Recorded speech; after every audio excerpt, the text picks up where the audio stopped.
Hey Mzansi. So, things are heating up across the border. Zimbabwean opposition leader Job Sikhala has been arrested right here in South Africa. Apparently, SAPS found explosives in his car, 26 blasting cartridges and 15 fuse connectors, they say. Now that's not small, hey? That's a whole mine setup right there. For the latest on the arrest of prominent Zimbabwean politician Job Sikhala, we are now joined on the phone by his attorney, Eric Mabuza.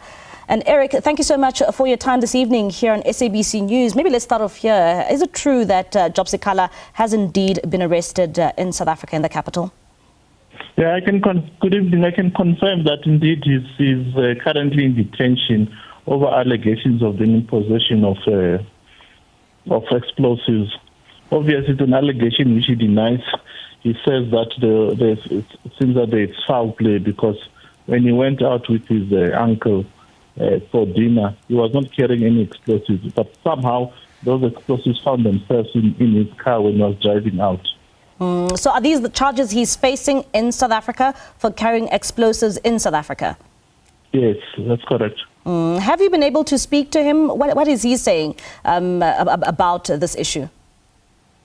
He was arrested last night, so we made contact with him this morning, and we went to consult with him, and he gave us the version that I'm telling you, that he denies that he was in possession of explosives. Somehow he suspects that there was foul play because he didn't come here to buy explosives. He came here for medical treatment, and he's not involved in any firearms, and he's not in that industry. And when did he? You'll also remember that he spent about over 500 days in detention in his home country, and he was released without being charged after that. So he came to South Africa for medical treatment, and something like this happens. And does he think that this is politically motivated somehow, linked to why he was charged in Zimbabwe? He does suspect foul play. That's what he says.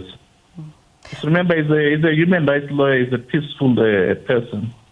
So he has no reason to be involved in firearms or explosives.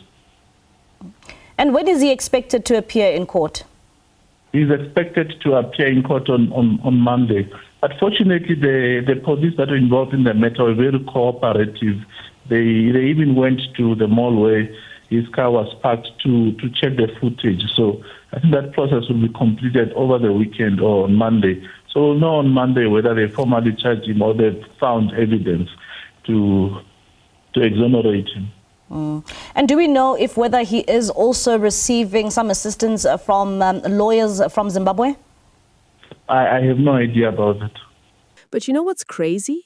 People who know Sikhala are saying this whole thing smells like a setup. They're saying the explosives were planted, that this was meant to silence him because he's always been a thorn in the side of Zimbabwe's president, Emmerson Mnangagwa. Exactly, Sarah. Sikhala has been arrested more than 60 times. That's not a typo, 60. The man's basically on a first-name basis with the police. And remember, this is the same guy whose house was bombed in August and whose book launch got shut down in July. It's like someone is really trying to shut him up for good. And now he gets stopped on the N14 in Pretoria, of all places, and they just happen to find explosives in his boot? Nah, man, that's too convenient. Now, the case is now with the Pretoria Magistrates Court, and rights groups are already calling for transparency. But honestly, this might just turn into another international tug-of-war. South Africa caught in the middle of Zimbabwe's political drama. Yeah, and we've seen this movie before. Opposition voices being labeled as criminals and evidence appearing out of nowhere. But one thing's for sure, this story isn't over.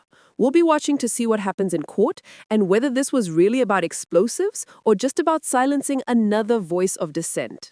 Until next time, stay sharp, stay aware, and keep asking questions.